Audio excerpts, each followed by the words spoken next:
বনি ইসরায়েল এক বদমাশ ছিল, কিফিল নাম ছিল, কিফিল নাম। প্রতিদিন তার খরচ হইতো বর্তমান টাকা হিসাব করতে গেলে 30 থেকে 40 লক্ষ টাকা সে পার ডে খরচ করত। আল্লাহ তাকে অর্থ দিছিলেন। এক রাত্রে এক মহিলাকে নিয়ে আসছে, কামরায় ঢুকায়া দিছে। কিছুক্ষণ পরে নিজে ঢুকছে তো দেখে কোনায় বসে মহিলা যারও কাতার কাঁদতেছে। তো জিজ্ঞাসা করতেছে, কাঁদিস কেন? তোকে তো বিনা পয়সায় আনি নাই। তো মহিলা বলতেছে, শোন, তুই আমাকে বাজারি ভাবিস না, আমি বাজারি মহিলা না। আমি তো এক বিপদে পড়ে তোর হাতে হাত দিছি। বলে, তাইলে কাঁদিস কেন? বলে, কাঁদতেছি এই জন্য যে কালকে আল্লাহকে মুখ দেখাবো। কি এই চেহারাটা আল্লাহকে কিভাবে দেখাবো, এই জন্য কাঁদতেছি। অনেক সময় হয় অল্প কথায় মানুষের দিলে রেখাপাত করে। এমন রেখাপাত করছে কিফিলের, কিফিল বসে তোর গায়ে হাত দিব না, ল টাকা যা তা দিয়া দিলাম, কিন্তু একটা অনুরোধ অবশ্যই করব, তোর চোখের পানির উসিলে আমি তওবা করতেছি, তুই একটু দোয়া করে দে। রাত্রেই কিফিল মারা গেছে। সকালে দরজায় লেখা উঠছে, কদ গফারাল্লাহু লিকিফলিন, আল্লাহ কিফিলকে মাফ করে দিয়েছে। যাদের ছেলে সন্তান হাফেজ, এরা সুসংবাদ গ্রহণ করে রাখেন। ছেলে যদি হাফেজ হয়, মেয়ে হাফেজা হয়, সুসংবাদ, 490 কোটি ফেরেশতা আপনাদেরকে সালাম দিবে। সালাম একসাথে 490 কোটি ফেরেশতা ওই মা বাবাকে সেলুট দিবে।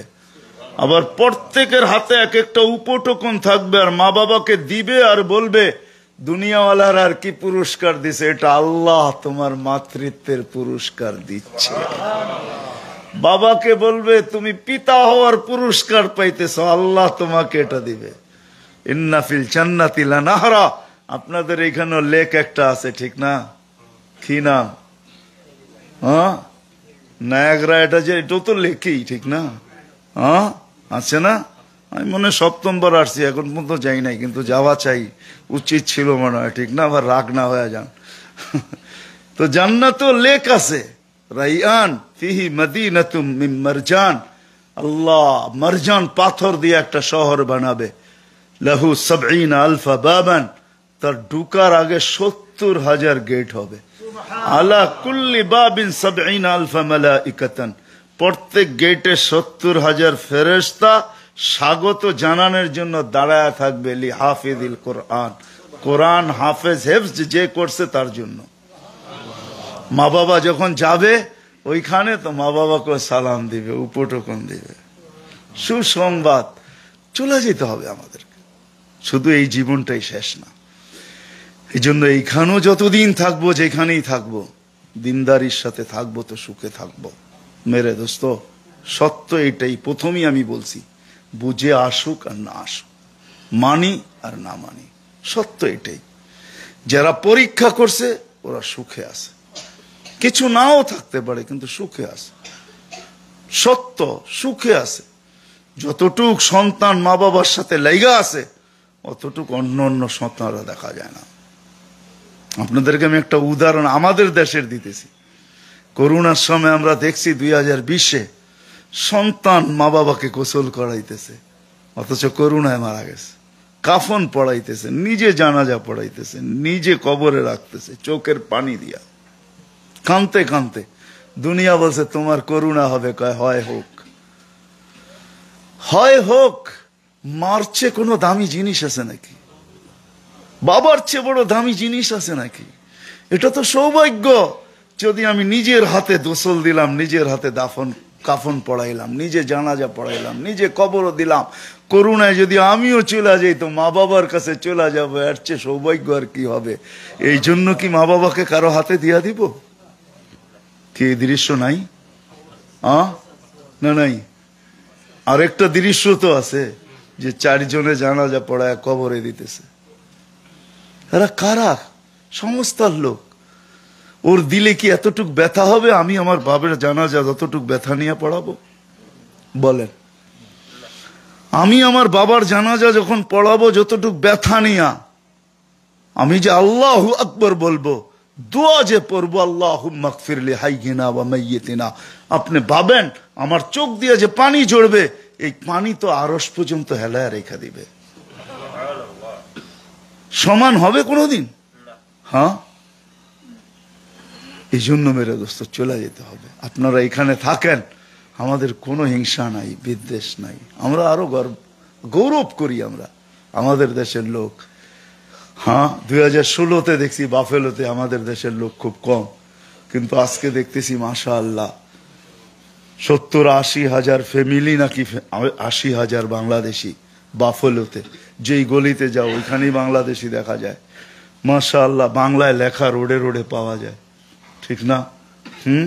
বাংলাদেশি বোরকা দেখলো চিনা যায়, যে তো বাংলাদেশের মাই, বাংলাদেশের মেয়ে। হ্যাঁ, আমাদের বোরকার ঢঙ্গ তো ভিন্ন, ঠিক না? কি বলেন? হ্যাঁ, এরকম কেউ পড়ে না। এটা আমাদের গৌরবের বিষয়, আমরা কোনো হিংসা করি না, কিন্তু এতটুকু অনুরোধ রাখবো, যেখানেই থাকি দিনদারির সাথে থাকবো। এই পরিবেশটা আমাদেরকে গড়তে হবে, এটার জন্যই একটা মেহনত। আলহামদুলিল্লাহ আলেম ওলামারা করতে শুরু করতেছে, যার কারণে মসজিদ হইতেছে, মাদ্রাসা হইতেছে। আমাদের দুয়ারে এরা আসে, আমাদের ছেলে পেলেদেরকে নিয়ে যাইতে চায়, দিনদার বানাইতে চায়, হইতেছে। কিন্তু আমরা যারা আছি, আমরা যদি একটু হাত বাড়াই, একটু চলি, দাওয়াত ও তাবলীগ কিন্তু এটাই। আমরা যে আপনাদের কাছে আসছি একটা উদ্দেশ্য নিয়ে আসছি, দাওয়াত ও তাবলীগ এটাই চায়, আলেম ওলামারা এটাই চায়, এটাই চায়, আলেম ওলামারা এটাই চায়, দাওয়াত ও তাবলীগ এটাই চায়। আপনাদের এখানে হয়তো বুঝানো নাও যেতে পারে, কিন্তু আমাদের দেশে বুঝানো সহজ। আমি তো বুঝাই যে 10,000 টাকা বেতন পায় একটা ইমাম মসজিদে পড়া আছে, কিন্তু আমাদের দেশে অটো চালাইলেও মাসে 20,000 টাকা কামানো যায়। অটো, ওই যে ব্যাটারি চালিত অটো, কিন্তু সে 10,000 নিয়ে পড়া আছে। কেন? অটো চালাইতে তো আমেরিকার থেকে ডিগ্রি নিয়ে যেতে হয় না, বাংলাদেশে যে কেউ চালাইতে পারে, ঠিক না? হুজুর চালাইলেও তো 20,000 কামাইতে পারতেন, কিন্তু সে জানে দায়িত্ব আছে আমার কাঁধে, আমি হারায় গেলে জাতি হারায় যাবে, আমি অটোতে চলে গেলে আমার জাতি হারায় যাবে, আমার মুসলমান হারায় যাবে, রসুলের উম্মত হারায় যাবে। আমি মুখ দেখাবো তো দেখাবো কি? কাল আল্লাহকে কি দেখাবো? কাহিনী মনে উঠলো, এই জন্য বলতেছি। বনি ইসরায়েল এক বদমাস ছিল, কিফিল নাম ছিল, কিফিল নাম। প্রতিদিন তার খরচ হইতো, বর্তমান টাকা হিসাব করতে গেলে 30 থেকে 40 লক্ষ টাকা সে পার ডে খরচ করত। আল্লাহ তাকে অর্থ দিছিলেন। এক রাত্রে এক মহিলাকে নিয়ে আসছে, কামরায় ঢুকায়া দিছে। কিছুক্ষণ পরে নিজে ঢুকছে তো দেখে কোনায় বসে মহিলা যারও কাতার কানতেছে। তো জিজ্ঞাসা করতেছে, কাঁদিস কেন? তোকে তো বিনা পয়সায় আনি নাই। তো মহিলা বলতেছে, শোন, তুই আমাকে বাজারি ভাবিস না, আমি বাজারি মহিলা না, আমি তো এক বিপদে পড়ে তোর হাতে হাত দিছি। বলে, তাইলে কাঁদিস কেন? বলে, কাঁদতেছি এই জন্য যে কালকে আল্লাহকে মুখ দেখাবো কি, এই চেহারাটা আল্লাহকে কিভাবে দেখাবো, এই জন্য কাঁদতেছি। অনেক সময় হয় অল্প কথায় মানুষের দিলে রেখাপাত করে, এমন রেখাপাত করছে কিফিলের। কিফিল বসে, তোর গায়ে হাত দিব না, টাকা যা তা দিয়া দিলাম, কিন্তু একটা অনুরোধ অবশ্যই করব, তোর চোখের পানির উসিলে আমি তওবা করতেছি, তুই একটু দোয়া করে দে। রাত্রেই কিফিল মারা গেছে, সকালে দরজায় লেখা উঠছে, কাদ গাফারাল্লাহু লিকিফলিন, আল্লাহ কিফিলকে মাফ করে দিয়েছে। সত্য এটাই। এই জন্য আপনাদের কাছে আমার অনুরোধ, হাত জোর দরখাস্ত, আবার কোনোদিন আসি কি আসি না কে জানে, ইচ্ছা করলেই তো আসা যায় না এখানে। হ্যাঁ, সবচেয়ে ভয়ঙ্কর লাগে 14 ঘন্টা প্লেনে বসা, ছাদটা যদি খোলা থাকতো তাহলে তারা দেখা যেত, কিন্তু তারাও দেখা যায় না, প্লেনে ঘুমও আসে না।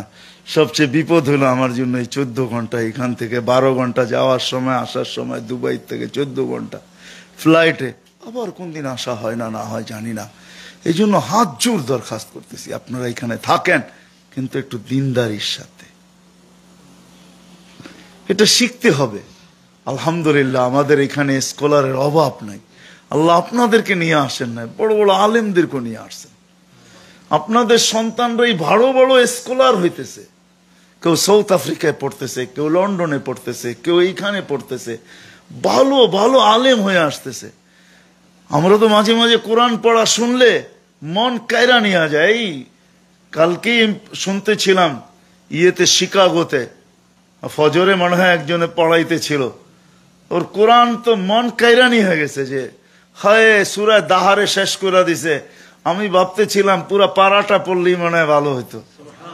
আল্লাহ এরকম এরকম ছেলে এখানে তৈরি হইতেছে, হাফেজ তৈরি হইতেছে, আলেম তৈরি হইতেছে, যাদের আওয়াজ, আল্লাহ আওয়াজ দিছেন, পড়ার কণ্ঠ দিছেন, পড়ার ভঙ্গি দিছেন। আজকে মৌলানার 2 বাচ্চা, একটা 5 বছরের, একটা 6 বছরের, পড়া শুনতেছিলাম বসে বসে, মন খায়রা নিয়ে গেছে। আলহামদুলিল্লাহ, আজকে এত সুন্দর পড়া, কালকে আল্লাহ চাহে তো কত সুন্দর হবে। আল্লাহ এই দেশে তৈরি করতেছেন। আমরা সম্মিলিতভাবে যদি একটু চেষ্টা করি, তাহলে ইনশাআল্লাহ আমরা একটা পরিবেশ উপহার দিতে পারি, যেই পরিবেশের ভিতরে মানুষ নাক লাগাবে, ভাববে ঘ্রাণ আর ঘ্রাণ, হয়তো ঘ্রাণ নাও থাকতে পারে, কিন্তু কালারে আকৃষ্ট হবে। আর আমার বিশ্বাস শুধু ওইখানে কালার হবে না, ওইখানে ঘ্রাণও হবে। তো দেখবেন মানুষ দলে দলে আমাদের কাছে আসতেছে। আমরা এই দেশকে দিতে পারবো কিছু। এই দেশ তো আমাদেরকে সবকিছু দেয়, আমরা একে একটা পরিবেশ দিতে পারবো, যে পরিবেশের মাধ্যমে আল্লাহ এই দেশের উপরে দয়া করবে, রহম করবে, করম করবে। আজকে আমি তো বিশ্বাস করি রহম করম এই জন্যই। শত শত হাজার হাজার মসজিদ এখানে, এখানে বহুত মানুষ আছে রাত্রে উঠা চোখের পানি ঝরায়, আমি জানি বহুত মানুষ আছে, বহুত আল্লাহওয়ালা এই দেশও আছে, যারা রাত্রে উঠা চোখের পানি ঝরায় এই জমিনকে চোখের পানি দিয়ে ভিজায়। আমি চিনি এদেরকে, আমি অনেককে চিনি এরকম। শুধু এখানে চিনি না, নিউ ইয়র্কে চিনি। যতটুকু আমি গেছি অতটুকু আমি কিছু লোক চিনি, যারা রাত্রে উঠা এই মাটিকে চোখের পানি দিয়া ভিজায়। আর মুসল্লা পুরা বলে সবকো সোনে মে মজা, মুঝে তো রোনে মে মজা। সব ঘুমে মজা পায়, আমি তো তোমার সামনে কাঁদতে মজা পাই। এদের জন্যই আল্লাহ বলছে লাউলা মাশাইখা রুক্কা। এই সমস্ত আল্লাহ আল্লাহরা যদি জমিনে না থাকতো, তো আল্লাহ বলে আকাশ লোহার, জমিন তামার, বৃষ্টির একটা ফোঁটা না, শস্যের একটা দানা না। লাজালতু সামা হাদিদা ওয়াল আরদা সাফসাফা ওমা আনজালতু মিনাস সামাই কাতরা ওমা আম্বাততু মিনাল আরদি হাব্বা বাল আনজালতু আলাইহিমুল আযাবা সাব্বা। শস্যের একটা দানা না, বরং একের পরে এক আযাব দিয়া সব ধ্বংস করে দিতাম। এই জন্য আপনাদের কাছে দরখাস্ত, আলেম ওলামাদের সঙ্গে থাইকা, আলহামদুলিল্লাহ আপনাদের এখানে প্রত্যেক মসজিদে আলেম আছে, স্কলার আছে, ছেলেরা হয়ে আসতেছে, এদের কদর করি, এদেরকে সাথে নিয়ে আমরা একটা পরিবেশ তৈরি করি। তাবলীগ এটাই চায়। মেহান্নত যখন করব, তো ইনশাআল্লাহ একটা পরিবেশ হবে। ওটাকেই সামনে রাইখা ইজতেমা এখন চলতেছে, শিকাগোরটা হয়ে গেছে, আগামী সপ্তাহে হবে ইনশাআল্লাহ এলেটটা, তারপরের সপ্তাহ হবে মিয়ামিকটা, তারপরের সপ্তাহে 2-3-4 আপনাদেরটা হবে ফিলাডেলফিয়ায়। আর আমরা এবার চাইতেছি, 2021-এও আমি আসছিলাম, ওই সময় হয়েছিল যে 2-1টাই ইজতেমা হয়েছে, নিউ ইয়র্কেরটা, ফিলাডেলফিয়ারটা। এই বছর আমরা চাইতেছি আলহামদুলিল্লাহ, এই বছর করোনার ছাপও তেমন নাই। গত বছর তো করোনার ছাপ ছিল, তার ভিতরও 7,500-7,000-এর মজমা ছিল। এই বছর আমরা এটাকে যদিও জোর বলা হয়েছিল, কিন্তু এখন রূপ দেওয়া হইতেছে ইজতেমার জন্য। বাংলাদেশের ইজতেমা অনেকদিন ধরে হইতেছে না, আর আপনাদের জন্য এখানে ছুটা যাওয়া এত সহজ না, ঠিক না? কাছে হইতেছে বিদায়, অনেক সময় কিন্তু দুধের স্বাদ গোলেও মিঠাইতে হয়, ঠিক না? আমাদের কিন্তু একটা স্বাদ থেকেই যায়। টঙ্গী ইজতেমার একটা স্বাদই আমাদের ভিতরে বাংলাদেশে ছিল, সারা দুনিয়া ছুটা যেত। আমরা কখনো কখনো দেখতাম 45,000, 50,000, আমরা উপরে 45,000, 47,000 মেহমানদারি করছি বিদেশি। হ্যাঁ, সর্বশেষ যেটা হয় ওটার ভিতরে পড়ায় 47,000, কারণ আমি ওই নজমের সাথে আছি। 47,000 পর্যন্ত মেহমানের, তাও প্রত্যেক দেশের আলাদের জন্য আলাদা আলাদা রুচি সম্মত, যেই দেশ যেরকম খাওয়া চায় ওরকম খাওয়া। এক সময় ছিল আমাদের দেশে, এখন করোনার কারণে হইতেছে না, আপনাদের এখানে হবে।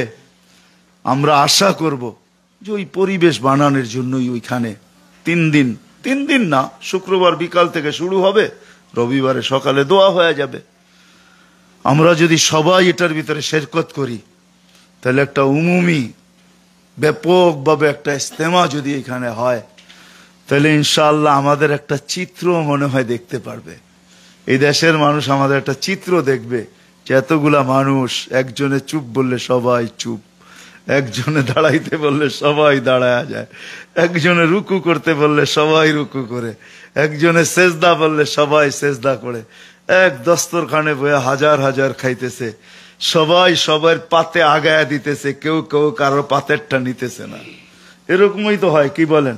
ইস্তেমার খাওয়া তো এরকমই হয়, সামনে আলাকে আগায়া দিতেছে, কেউ কারোরটা সামনেরটা ছিনায়া নিতেছে না। এটাও একটা চিত্র দাঁড়াবে।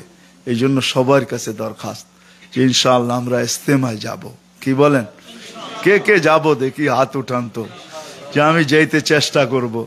আপনাদের এখান থেকে বাস যাবে, প্রাইভেট গাড়ি যাবে, আপনাদের সবার কাছে গাড়ি আছে, ড্রাইভ তো বেশি না মনে হয়। ফিলাডেলফিয়ায় ড্রাইভ কতক্ষণ? 4-4.5 ঘন্টা? হ্যাঁ, 5-6 ঘন্টা। নিউ ইয়র্কের সমানই, কি বলেন? হ্যাঁ, যাই হোক, 6 ঘন্টা ড্রাইভ তো আপনাদের জন্য কিছুই না। আমরা তো শিকাগোতে চলে আসলাম, এখানে দেখলাম মনে হয় চললাম আর নামলাম 10 ঘন্টা যদিও হয়েছে, তো আপনাদের মতো এখানে 6 ঘন্টার ড্রাইভ কিছুই না।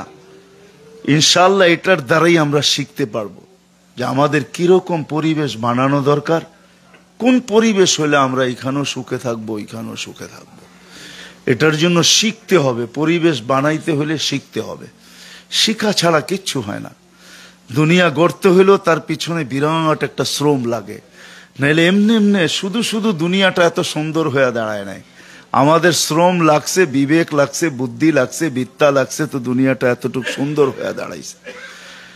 ঠিক আমরাও যদি একটু চেষ্টা করি, আমি লম্বা বলবো না আপনাদেরকে, 4 মাস 3 চিল্লা বা চিল্লা এতটুক বলবো না, কিন্তু এতটুক অবশ্যই বলবো যে এইভাবে আপনি শিখতে পারেন যে প্রতি মাসে যদি আমরা 3টা দিন দেই, প্রতিদিন যদি আমাদের মসজিদে কিছু সময় দেই, প্রতিদিন যদি আমরা তালিমে বসি, প্রতিদিন যদি আমরা মসজিদ আলারা বসা ভাবে, যেমন আপনারা এই মসজিদটাই কিন্তু আমি গত বছরও দেখে গেছিলাম।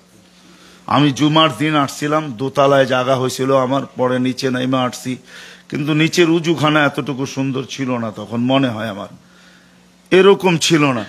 এখন দেখতেছি মাশাআল্লাহ চোখে পড়ার মতো সমস্ত ব্যবস্থা। এটা নিয়েও তো আপনারা সারাদিন ভাবেন, ঠিক না? কমিটি সারাদিন ভাবে, শুধু মসজিদ তো না, এটাকে 5 ওয়াক্ত কিভাবে ভরা যায়, মুসলমান মসজিদের সাথে কিভাবে সংযুক্ত হয়। আসলে সত্য এটাই মেরে দোস্ত, মুসলমান যতক্ষণ পর্যন্ত মসজিদের সাথে সংযুক্ত না হবে একটা জিনিস সে পাবে না। দেখেন মসজিদে ঢুকার একটা দোয়া আছে, আল্লাহুম্মা ইফতাহ লি, এটা বোঝেন তো? তর্জমা বোঝেন তো? কি তর্জমা? আল্লাহুম্মা ইফতাহ লি, আল্লাহ আমার জন্য খুলে দেন, আবওয়াব রহমাতিক, আপনার রহমতের সবচেয়ে বড় গেটটা, গেট খুলে দেন। যতক্ষণ পর্যন্ত মুসলমান মসজিদের সাথে সংযুক্ত না হবে তো রহমতের গেট তার উপরে খোলা হবে না। আর আল্লাহর রহমত যার উপরে না থাকবে, কসম খোদার, এটাই সত্য, দুনিয়ায় সব কিছু থাকতে পারে কিন্তু ভিতরটা খালি থাকবে। ভিতরটা মনে হয় বুঝাইতে পারি না। ভিতরটা কি? ভিতরটা আমার মনে আছে, আমি বড় সিঙ্গার, আপনাদের পাশেই লন্ডনের ইউসুফ যে মুসলমান হয়েছে, আমি এর সাথে ন্যাশবেলে দেখা হয়েছিল, সময় লাগাইছি আমি। তো সে আমাকে বলতেছিল, এখন তার নাম ইউসুফ, আগের নাম তো বিদগুটে, এত নাম তো আমি উচ্চারণ করলে আমার দাঁতও পড়ে যাবে, আমি এরকম কঠিন নাম তো উচ্চারণ করতে পারি না, কেন ইংলিশে অভ্যস্ত না। তো আমাকে সে বলতেছিল যে আমার শোহরত ছিল, আমার বড় পরিচয় পরিচিতি ছিল, বড় ইজ্জত ছিল, বড় টাকা ছিল, কিন্তু মুফতি সাহেব কসম খোদার তর্জমান দিয়ে বলতেছিল যে আমার ভিতরটা খালি ছিল, ভিতরটা খালি ছিল, খালি শূন্য ছিল। যেদিন আমি মুসলমান হয়েছি ওই দিন আমার মনে হয়েছে আমার ভিতরটা যেন কি জিনিস দিয়া ভরে গেছে। সব থাকতে পারে আপনার কাছে, কিন্তু ভিতরটা খালি থাকবে। ভিতরের খালিটা ভরবে শুধু দিনদারি দিয়া। এই জন্য আমরা চেষ্টা করি কমসে কম, আমরা যারা এখানে আসছি, যারা নতুন, সময় লাগাইতে অভ্যস্ত না, কমসে কম 3টা দিন মাসে ডেলি কিছু সময় বসা ভাবা যে কাদেরকে আমরা মসজিদের সাথে সংযুক্ত করতে পারি। কেননা মুসলমান যত বেশি মসজিদের সাথে সংযুক্ত হবে, আল্লাহর ওয়াদা, তত বেশি তার ঘরের ভিতরে সুখ আর শান্তি যাবে, তার শরীরটা, তার ভিতরটা সুখে ভরবে। আল্লাহ আমাদেরকে কি বলেন, করব তো? হ্যাঁ, কে কে ডেলি মসজিদে সময় দিব দেখি? হ্যাঁ, একজনকে হলো আপনি ডাকেন, একজনকে ডেলি আপনি টার্গেট করেন। কোন, আপনারা তো সবাই সবাইকে চিনেন, যে আসে কম, টার্গেট করেন, ওর কাছে যান, হাতে পায়ে ধরেন, মসজিদে নিয়ে আসেন, মসজিদের সাথে সংযুক্ত করেন। কেননা মসজিদ থেকেই রহমত কিন্তু আমাদের ঘরে যাবে। এরকম মাসে 3টা দিন, মাসে 3টা দিন লাগাই। আর যদি সুযোগ হয়ে ওঠে, সুযোগ দুনিয়া আমাদেরকে সুযোগ দিবে না। এই জন্যই তো কিতাবে পাওয়া যায়, মানুষ যখন মারা যায় তো তার কানে একটা ধ্বনি দেয় ফেরেশতা, কাজাল আল ইশতেগাল, তুমি নিজেকে বড় ব্যস্ত বলতে, তোমার ব্যস্ততা শেষ। তুমি নিজেকে বড় ব্যস্ত বলতে, ব্যস্ততা শেষ। বাকি আল ওয়াবাল, সব ঘাটি তোমার সামনে, চেকপোস্ট তোমার সামনে, কেউ তোমার দিকে তাকাবে না। কবর দিয়া তো চলে আসবে, আর কোনোদিন খবর নেবে না, আর কোনোদিন যে দাঁড়াবে না, আর কোনোদিন তোমার জন্য ডেলি হাত উঠায়া চোখের পানি জড়াবে না। ও হারায়া যাবে যেরকম তুমি হারায়া গেছিলে। তো সত্য এটাই, ব্যস্ততার পরিসমাপ্তি ঘটবে। দুনিয়া আমাদেরকে সময় দিবে না, কিন্তু সময় বাহির করে নিয়ে আসতে হবে। আমাদের সাথে যিনি আসছেন, যিনারা আসছেন, দুইজনই ডাক্তার। একজন তো বড় ব্যস্ত বঙ্গবন্ধু মেডিকেল কলেজে, ওইখানে বড় ব্যস্ত। আরেকজনও ব্যস্ত, যিনি আসছেন আরেকজন সচিব ছিলেন, উনিও ব্যস্ত। আর আমি হুজুর মানুষ, আমার তো কোনো ব্যস্ততা নাই, আমার আশাটা এটা তো হইতেই পারে, কিন্তু ওনারা তো ব্যস্ত। এরকম একজন না, দুইজন না, শত শত জামাত চলতেছে। এই ব্যস্ততার ভিতর থেকেই সময় বাহির করা। কেন, যার বুঝে আসছে আমার আখেরাত আমার হাতে, আমাকে গইরা যেতে হবে, আমারটা কেউ গইরা দিবে না, এটাই সত্য। এই জন্য যদি সুযোগ হয়, নিয়ত করি, বাংলাদেশের ইজতেমা হবে জানুয়ারিতে, ইনশাআল্লাহ আশা রাখি আমরা এবার জানুয়ারিতে হবে, প্রথম উইকে হবে, প্রথম সপ্তাহে হবে জানুয়ারির। একটু সময় নিয়ে আমরা কে কে যেতে চেষ্টা করব। এক চিল্লাই হোক, যে আমি এক চিল্লা সময় নিয়ে বাংলাদেশে যাব। হ্যাঁ, এটাও হতে পারে যে আমি শুধু ইজতেমার জন্য যাব, কেননা আপনাদের যাওয়া আসা, ওইখানে থাকা নিয়েও 10 দিন কেটে যাবে, 7-10 দিন কেটে যাবে। এতটুক সময়ও যদি আমার লাগে, তাহলে কখনো না কখনো বলা যায়, প্রবাদ বাক্যে অনেক কিছুই বোঝানো যায়। অনেক সময় হ্যাঁ, কোনো একদিনের মোসাবাহ কাজে আসে, কোনো একদিনের হাত মিলানো কাজে আসে, ঠিক এরকমও অল্প সময় লাগানো কাজে আসবে। আমরাও লাগাই, আমাদের ছেলে পেলেকেও বুঝাই, আমাদের ঘরেও বুঝাই, তালিম করি, ঘরের ভিতরে ফাজাইলের তালিম করি। ইনশাআল্লাহ একদিন দেখা যাবে আস্তে আস্তে আস্তে আস্তে আস্তে আমাদের ঘরগুলা প্রতিবেশীর জন্য মডেল হয়ে দাঁড়াবে। আমি ফ্রান্সে চিনি, আমি ফ্রান্সে 2 বার গেছি। আল্লাহ তো কম দুনিয়া আপনাদের দেখায় নাই আমাকে। ফ্রান্সে আমি 2 বার গেছি। আমি ফ্রান্সে ওই ঘর চিনি, যেই মুসলমান ঘরে হয় পরিবেশের কারণে মহিলা ঢোকছে উলঙ্গ, বোরকা পড়া বাহির হয়েছে, ঢোকছে ইমান ছাড়া, ইমান নিয়ে বাহির হয়েছে। হ্যাঁ, আমি ওই চিনি, আমি ওই মহিলাকেও চিনি। মহিলা চিনি না, তার স্বামীকে চিনি। সৌর কারেন্টের ইঞ্জিনিয়ার, সে প্যারিসে থাকে। সেই স্ত্রী নিয়ে আমাদের দেশে গেছিল সময় লাগাইতে। তার নাম বেলাল, এখন মুসলিম নাম বেলাল। তো সে আমাকে এক ইজতেমার ভিতরে হাসতে হাসতে বলতেছিল যে আমার ওয়াইফকে ভালো আরবি জানে এখন। তো বলতেছে আমার ওয়াইফকে নিয়ে তোমাদের দেশে গেছিলাম, আয়সা তো যেই অভিযোগ করছে এটা তোমাকে বলাও যাবে না। আমি বলি বলো, অসুবিধা কি? তো বলে তোমাদের দেশে থেকে আয়সা বলতেছে, বেলাল তুমি আমাকে কোথায় নিয়ে গেলে? যেই জিনিসকে আমরা থুতু দিয়া ইসলামে আসলাম, যা দেখলাম ওইখানে প্রত্যেকে এই জিনিসকে জিহ্বা দিয়া চাটতে চাইতেছে। আমরা তো এটাকে থুতু দিয়ে আসছি, আমরা তো ওই জীবনকে থুতু দিয়ে চলে আসছি, ওইখান থেকে আমরা বাহির হয়ে চলে আসছি থুতু মেয়েরা। আর ওইখানে দেখতেছি সবাই ওটাকে জিহ্বা দিয়া চাটতে চাইতেছে। আমি কতক্ষণ হাসলাম, আর কি করব, জবাব তো আমার কাছে ছিল না। বাস্তব যেটা সত্য ওইটাই। এই জন্য মেরে দোস্ত আমরা চেষ্টা করি, করবো তো পাক্কা তো? হ্যাঁ হ্যাঁ, আল্লাহ আপনাদের সবাইকে কবুল করেন।